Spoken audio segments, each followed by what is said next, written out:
Classroom to cubicle or startup studio. What are we teaching our kids? I am Carrie Little, and I have been an entrepreneur, or let's say self-employed, for 23 years. I'm come from the real estate industry. I own a brokerage in Illinois and Florida, and this is my identical twin. I'm Mina Blazy, and I've been in the education realm since the late 1900s. And I've been a classroom teacher. I taught in Illinois. I guest taught in Ohio. I taught in Southern California, and I was an assistant principal. I opened a school as an assistant principal. I opened a school as a principal, and now I'm a director in Southern California. And this topic is kind of interesting. Okay, it's really interesting because there's some history around why we are in K-12 education and seeing some similar dynamics and why and how we're developing our kids to be, I don't know, successful citizens, I guess, of the United States or wherever you are in the world. And So what's interesting, I'll say, yes, successful citizens. And, I am in the education space in the world of real estate. I've been teaching for the real estate industry since 2008. And prior to that, I used to educate adults on Microsoft Excel, PowerPoint, Microsoft Word, the fun stuff. At least that's what I used to think, the fun stuff. it's still fun. And and I'll say I recently taught a class on working with buyers in the real estate world, and someone in the class said, and I don't even remember how we got on the topic, but and it might have been about building wealth. And one of the students said, "You know what, Carrie, my parents always taught me to get a job." And I was like, "That's interesting." Because the idea of what we're trained to do, and this was someone that became a United States citizen, and they came to the United States and they were like, listen, opportunity, American dream, get a job, go to work hard. And then I started to tie that into the world of education, or we've got early childhood. What do we have? You could probably name them better than me, Mina. We've got elementary, we've got high school, and then we've got it could be a trade, or we could go to college and maybe get a master's degree and maybe a doctor one day, like you, Dr. Mina Blazy. And I thought I was thinking, when I went to, I went to finish high school, I went to college and finished college 10 years after high school. And I was always taught to have a career. Like, you're going to go work for someone, but no one ever told me I could be self-employed or I could run my own company. And I have to say that almost landed in my lap, because my idea of a career was going to be, I was going to be a famous clothing designer. And then that kind of flipped to, I was going to be a journalist. I was going to be on the news. And here we are, live on social media, because we're our own media outlet today. So I'm going to ask this question to you, Mina. How do we educate the next generation? What are we training them to do? And I have to say, I do believe we need doctors, we need lawyers, we need nurses, we need executive assistants, we need people that run businesses, and we need people in the trades, because I hear that the trades are suffering. So how is the education space teaching the next generation? Okay. So, all right. First of all, I want people to think of, when you said executive assistant, I want you to picture the person that's the executive assistant in your mind, like right now. Like, what does that person look like? Because I already know what most people are thinking. Same with a lawyer, a doctor, a police officer, a fireman, those typical jobs that you remember when you were a kid that said, I want to grow up to be a fireman. I want to grow up to be whatever. And I want to go back just for a second and say, I grew up since I was a kid thinking I wanted to be a pilot. Like, I went away to do that. However, if you look in textbooks, pilots weren't people who looked like me. So when I went away to college, because I too finished 10 years after I left high school, they didn't look like me. So, but I knew growing up that you were to get a job because you had to pay the bills. Like, money to me was, you made money to pay bills. So the idea of money, that's a whole different perspective. Like, I thought I had to get a job so I could pay for my house and pay for my family, and so I could buy groceries. So that's typical of what we do in education. So if you think about the education system, so in the United States, the education system started in the 1800s, like a formal education in Boston. Well, it first started in private in Florida, but then it moved its way to Boston, and that was the first system in Massachusetts for education. And education was specifically created for a typical group of Eurocentric people, boys. It wasn't created for us, but when it was created for you had two pathways. And I want you to think about those pathways because you just mentioned them. You had the I'm going to college pathway, and you had the trade pathway. And what are we still talking about? The college pathway and the trade pathway. So when you think about what the education system did is we had people that we needed workers. We had assembly lines. We had people that needed to make, we'll just jump a little bit to when we had cars. They needed to make the parts for the cars. We needed people to do assembly line groceries. We needed people in the farms. Like we needed to teach people how to do work and not think. So you had the thinkers and the non-thinkers. That's how the education system was created. And if you think about it, we have people that stand and deliver and teach children what they're supposed to think about. We have counselors that say, well, you need to take these classes in order to go to college. I can't remember one time that I had a counselor tell me, you can take these classes if you want to be an entrepreneur. I needed certain classes to go to a certain college. And specifically in the state of California, you have these requirements where that you must get in order to go to what we call the University of California schools and the Cal State schools. And there are specific requirements: how many English classes, how many science classes, how many math classes, how many foreign language classes, how many history classes, how many arts classes. Like you have to have a number of them for the university to say, you are prepared to go to college. But are we really preparing them? I mean, that is a really good question. Like, what are we doing? Because I would argue that we're still preparing kids on how to be in an assembly line. Because if you walk into most classes, and I don't mean these very innovative schools, I mean classrooms where they're still in rows. What were assembly lines? They were rows, they were systems. It was a system that was created to make a way for people to go to a job and function. And they clocked in and clocked out. Back then they had like the I don't know, it was like a steam horn, and they pulled it when it was time you clocked out. And that's what we still do. So just, I mean, I can't remember anyone saying that I could do this on my own, and first of all, even this system, like being able to talk like this, that was something where you had to go to school to learn how to get in front of a camera and talk a certain way. Now we have kids that are like, no, I'm 18 years old, I'm 16 years old, and a parent is not even homeschooling, but you have kids that have millions of followers on YouTube and are making their own income, and you wonder why they're bored in class because you're not teaching them the things that they want to do. And I will say one last thing before you just take over here, because I'm sure you have like a plethora of questions. I remember in this one book that I'm reading, the question was, if you could write down a list of things that make you happy that you do, write down those lists of things. What would they be? And how can you make money doing it? Like, do we do that? Do we even ask those questions of kids? So I what do you don't think? know. I don't think we do. But when you're little, I even when I was little, I was like, I'm going to be a teacher. I remember we would sit outside and draw on the sidewalk and pretend like we were teaching whoever we were teaching, imaginary friends, the squirrels, whoever. Like I wanted to teach. Now, am I educating today? Yes. But I want to kind of go back to something you said about, we're talking about the trades. We're talking about educating or teaching kids to want to go to college, but we're not teaching them to want to run a company. And I'll tell you, had I had different education growing up or taught a little bit differently, I think I could have been an entrepreneur a lot earlier.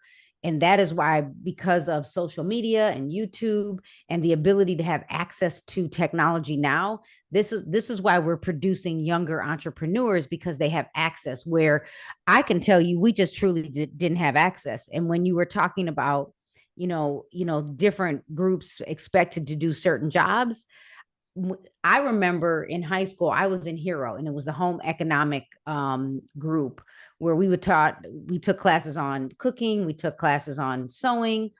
And I mean, I probably could have been a famous designer, I'm convinced. But I remember we were pushed to go work in industries that were based on the trade that we were learning. So I worked at TJ Maxx, I worked at Sears. I got to leave school early so I could go do these jobs. And then and I remember also same thing. I remember my counselor saying not everybody goes to college. Hence, maybe that's why I graduated 10 years later. But I went and did some, I came over here. I'm in Chat GPT. It is what it is. And I was like, when did women truly enter the workforce? And I was pretty sure it was around the war. Like World War I was a pivotal moment for women. That's when they entered the workforce because men were fighting. And then the same thing with World War II. And so it's proven that women can keep up with men and do the same equal kind of work, especially when we needed to. But then, post World War, it kind of pulled back a little bit and women kind of went back home. But now, women are not just becoming nurses, they're becoming medical doctors, or women aren't just being executive assistants and working for a man, they are running companies. And when we think about the kids today, it doesn't matter what gender they are, because at this point you could almost do just about anything. And another fun fact, let me turn the tables a little bit. So Mina, when we think about the public school system, and I'm not an expert on any school system, I'm an expert on, if you want to learn it bad enough, you'll figure it out. We have the public school system, we have magnet schools. What other kind of schools other than private? Like what other kind of There are schools? charter schools that are typically affiliated with the public school, meaning they might, if they're a dependent charter, that means they have their own board, but the school district might take 20% of their funds and they still are part of the association, the union, the teachers. So if something were to happen, they could still go back in the system. You have independent charters, and independent charters, they have their own funding, their own board, and they don't answer to a school district. They might be under the school district because they need to be affiliated with a location. They might be under the counties, they might be under the state. And, and of course you have private schools. And the difference between those is even a charter school might be still mandated to take the state assessment, and private schools aren't. So, and private schools, you might be able to be a little bit more creative in the sense that they could be at school half the day and doing something differently in the afternoon. Charter schools can do that too. Public schools can as well, but you are held to a different accountability system, because associations, like the California Teachers Association and associations around the country, they're in place because of I would say equity, maybe equality, making sure they get the same human rights. Because what if a principal just doesn't like them and like, no, you got to go? And that's not fair, because you don't like everybody, but you still have to give them human rights, and they have the right to their job unless they've done something extremely egregious. I mean, that's a total another topic, but that's typically public schools, because public schools get federal funding depending on their economic level. So if they have a lot of low income, migrant, both of their parents don't have a high school diploma, they get different funding based on that. And then you have school districts that are like in the state of California. I just new phrase that I was like, I did not know this was true, but you have schools around the country that are what's called basic need, meaning these areas where people live have so much money that they don't get the typical funding. They get a different funding system because housing, like if they're based on taxes, there's so much money there that they don't get the same pot of money because they already have so much. So that's kind of what it is right now, is especially in the state of California.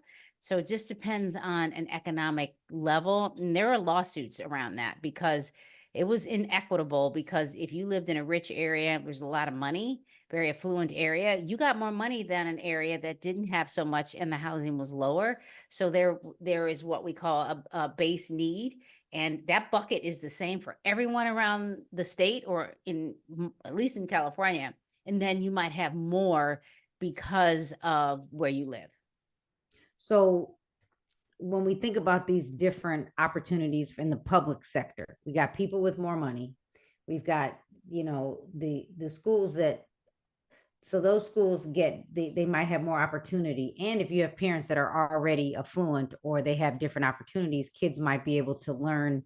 They might have more opportunities to go to camp. They might have more opportunities to go to special camps like science camps because it's available.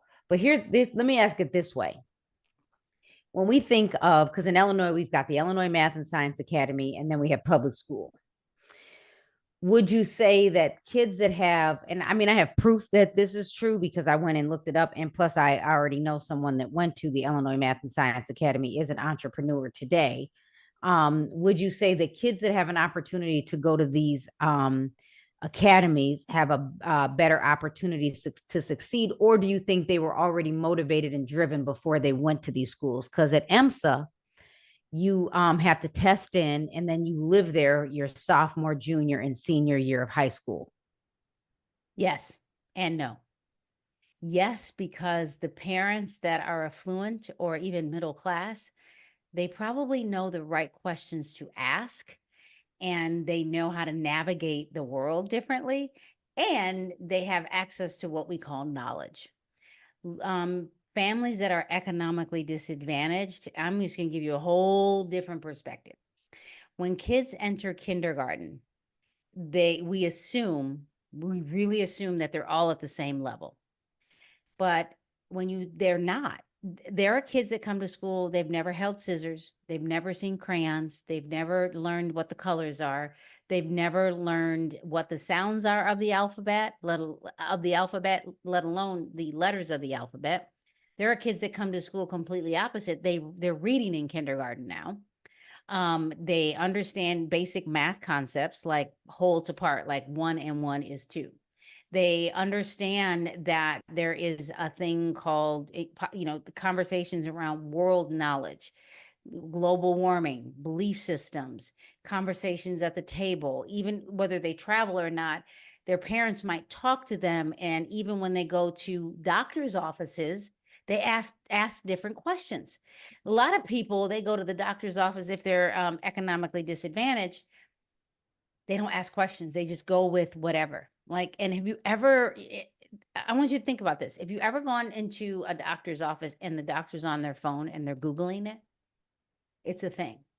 And I've actually Googled it while the doctor was there. And I was like, yeah, but Google told me this. So we don't ask those questions. And then we have kids that end up in these schools that are already well advanced. And that's an inequity. And so and when I say that, we give kids what they need, not necessarily what we think they need. So the kids that already know, the kids in the Silicon Valley, you name whatever city in like Naperville, Illinois. Wait, could you say that again? You said we give kids what they need, not necessarily what we need to give kids what they need, not necessarily what we think they need. And I'm gonna give you an example. Your counselor told you something about going to college. My counselor, not everybody goes. My counselor actually told me you're not going to college. Like I was like, he said you can't go to college. And I was like, yes, I can. But I knew the understanding of the word can't. There's a difference between can't, won't, and we're not letting you. So that there's that knowledge of we trust the people in the school systems so much that we don't ask the right questions, or we don't even know what questions to ask. And worse, we don't ask any questions. So and if you go to a classroom and you see how kids are learning and you wonder why this one kid is their appendage, the cell phone. I was like looking for my phone, it's way over there. It's they can get the knowledge faster, Or you have people that say, get off your computer, get off your cell phone. Now, I think that there is a time for put it away, put it so you can really pay attention and take notes. I am an advocate for that. But if I'm in a lecture and you start saying something and I don't know what it is, what did we do in the past? We went to Google. Now we go to ChatGPT. ChatGPT. We don't say, I don't just say go to, I'm going to Google it. I'm going to GPT it, because the knowledge gap it used to be so big. You'd have to go to the library, you'd have to go to the index cards, you'd have to go to microfiche. I'm like, now I don't need any of that. I can go right to Google, whether it's true or not. I can get something, or I can go to ChatGPT and it can give me a list of ideas and I can become so creative. I'm telling you, I thought that COVID was going to throw everything up in the air, and we realized that we can do things differently. And there are parents that did, because they realized they didn't have to send their kids back. And there are kids all over the world and families that realize, especially if they're on two incomes, they were made to live on one income. And now they know they can. So their kids don't go to school because they know that their children can make money. They're making money at 12, 10 years old online, and they're making money on YouTube. They are just showing the world their life, and they're making money. So if we think about the title Classroom to Cubicle or Startup, what are we teaching our kids? Would you say that kids have more of an opportunity to be an entrepreneur because of the accesses to knowledge at their fingertips? Because I mean, I went and I was pretty sure that YouTube was started by someone that went to the Illinois Math and Science Academy, and it is true. But it was one there. I think there were three of the co-founders, and one of them, Steve Chen, attended Illinois Math and Science Academy. So clearly, you can go from the public arena, the public education world, to being an entrepreneur. But do you think that the public school system is educating kids to be entrepreneurs, or do you think that because of the way we have access, that it could allow more kids to be entrepreneurs, or just go into the world of what they want? Because you said you're reading a book and the challenge was write down everything you love to do, because that will at least put you in the business or the trade or running a company that you absolutely love. Yeah. And I'm not saying, like, I love working in the education system. That doesn't mean I can't be an entrepreneur at the same time.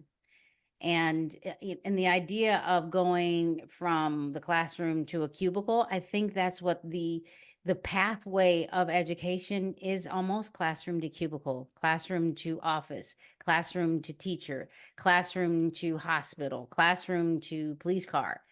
It's pathways of, it could be entrepreneurial. And I'd like to bring you back to when we were little and we decided we were going to go door to door to sell our toys. I just needed some money. Right. So, but we were so young and we wanted to make money. Now they can do that. I think that kids are realizing that they can get this, but we don't necessarily teach. We teach what I'll call career tech education classes, like trades. We teach them, skill-based jobs. These skill-based jobs are, what can you do today? Like engineering, welding. We need these people, but do they have to work for a company to be a welder? Can they be their own business to do it? Can they, and you're in the real estate arena, and when you think about in California, you can become a real estate agent at 18 years old. The question is, entrepreneurs, you have this, they have to network, they have to have conversations. Now, even in education, we have associations where we meet up and we network, but it's like a group of the most uncomfortable people trying to talk to someone else and not even knowing how to network. Like, we don't know how to network when we're in a group of people, because no one had this conversation on what this looks like. Because you So have that 18-year-old that now is going to become a real estate agent, I would have to say that they've been networking their entire life if they hung out in the cafeteria, when they play sports. If you're 18 and you decide you want to be a real estate agent, my guess is either you're watching Selling Sunset or $1 million listing, something motivated you, or your parents are in the industry, or you're just someone that just doesn't want to go to college yet. But my guess is you probably got some type of skill to network. My question, so here's another question, is do we train the next generation on finances? Do we teach them how to um, manage other people? Do we teach them business skills, or is that something they have to learn in college, or do they have to go do their own research? Because I don't ever, I mean, I can remember taking accounting in high school and college, and I hated it because it was so boring. It wasn't relevant. It's still boring But I sometimes. mean, if you made it relevant and you showed me a profit and loss statement today, and you showed me how much I was bringing in and how much was going out, I'd probably be like, oh, I get it. But no one made it fun. The teachers would just sit at a desk and just tell me.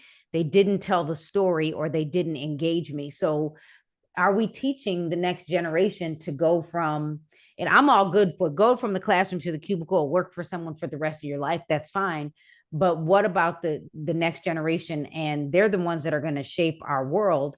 Are we giving them the tools they need to run a business or be an entrepreneur, or maybe even be dual career? Because like you said, you could be in your space but be a blogger, you could be a content creator, you could be a YouTuber and a podcaster, because eventually we get out of the it could be the trade, it could be your whatever you went to college for. Eventually you might switch from doctor to professor.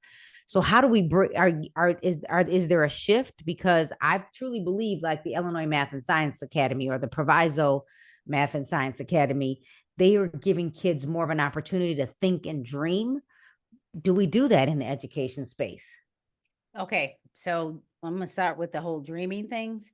Kids are born with the most creative imaginations out there. And even Einstein said, imagination is better than knowledge. I'm not saying you shouldn't have knowledge, but imagination creates new things. Imagination creates innovative things. Imagination has taken us to the moon. Imagination has sent us to Mars, and even these companies started off as entrepreneurs. So if you think about who created the company, they were entrepreneurs. So how did they get where did they get the gusto or this feeling like I want to start this company? Because there will always be people that are just good with, they love working for someone else. And there's nothing wrong with that. I want to be clear. There's nothing wrong with educating the next generation. Because I love teaching science. I'm not doing it, but I also love preparing But you principals. said you didn't finish your statement. You said you love teaching science, Science. but you're not Sorry. I love teaching science, but I'm not doing it right now. right now. Oh, okay. Sorry. But I also love teaching principals, and I love educating teachers from this perspective. And I like the idea of that from an entrepreneurial perspective. And the reason why I'm saying that is because that I created a course. It is so the perspective of even telling people about it and not having the wherewithal. I don't even like it's so the networking and telling people and like do this because it's great for you is actually hard for me. Where somebody that is in the industry and they're an entrepreneur and they've been doing it a while, it starts to become natural. It's like practice makes proficient. No one's ever perfect. It's just very difficult. How do we educate children to keep that creativity from the time they're in kindergarten? Or do we step on their creativity? I'm going to give you an example. We must color in the lines. We must be inside the box. You need to do this math problem this way. No, no, no. The paper needs to be this way. Do we stifle their creativity because we're so stuck on it has to be this way? Or do we actually say, oh, I really like how you came up with that concept. Tell me about that. Now, there are teachers that do this and they are amazing, because then we are teaching kids to keep their imaginative self. But that doesn't always happen, because if you remember, you mentioned that just playing outside and playing teacher. I remember teachers grading in red. And that was one thing I hated. I was like, I will never grade in red, and I will never put negative signs, and I will never put sad face signs. I need them. If they didn't learn it and I just hand it back to them, that's bad. Like, I need to help them learn it. But are we teaching kids financial literacy? Most aren't. Did I have an accounting class? Yeah. My class was how to write a check. Do you have checks? Like, I have checks. My class wasn't how to use Apple Pay and tap a system. Or right. My class wasn't about having fine. There is the saver. Like, I was told you have to save so that, for a rainy day. I wasn't told that money can also be used for fun. I wasn't told that you can always make more money, and you can always change the idea of time by doing something efficiently. I wasn't told any of that. I wasn't told that the financial literacy meant it's okay to be in the stock market and get some advice from a financial person. I mean, that is what isn't happening. I wasn't told that it's a good idea to have life insurance. I wasn't, it was, oh my gosh, you're spending money. Don't do that. I wasn't, I mean, I did those things, and I still do those things. But imagine if we were creating more to help more people so that they can learn how to use that money to benefit others. And we don't teach that. We teach them that they need to hold on to their money for a rainy day because they're going to need new tires. We don't teach them that you can make more money with your money, and I mean, that's biblical for that matter. The talent. I just don't think, I'm confident we don't do that in school districts. There are districts that do that. A lot of these private schools do that, but there is a hidden message. Why don't we teach it? Is the question. With that being said, I think we should have a part two.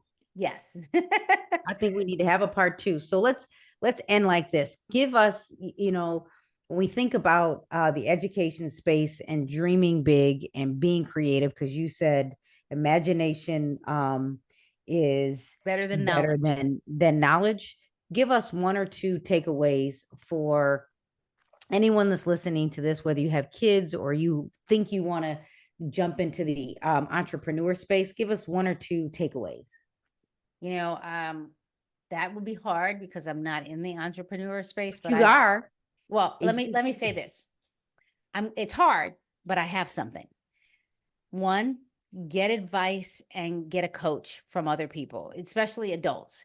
And if you have children, the other thing I would say is ask questions.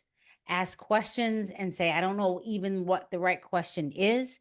And then have conversations with a group of people on what they're doing as entrepreneurs, especially if you have young children that want to get on social media, because what you don't want to do is put them, just say, oh, go on social media, because we didn't teach it. Because here's why.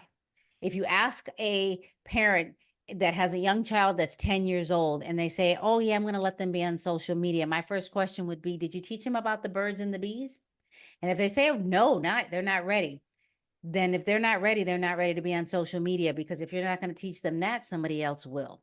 So you have to be very cognizant of what's the right question, and really working with people that already know and getting that advice.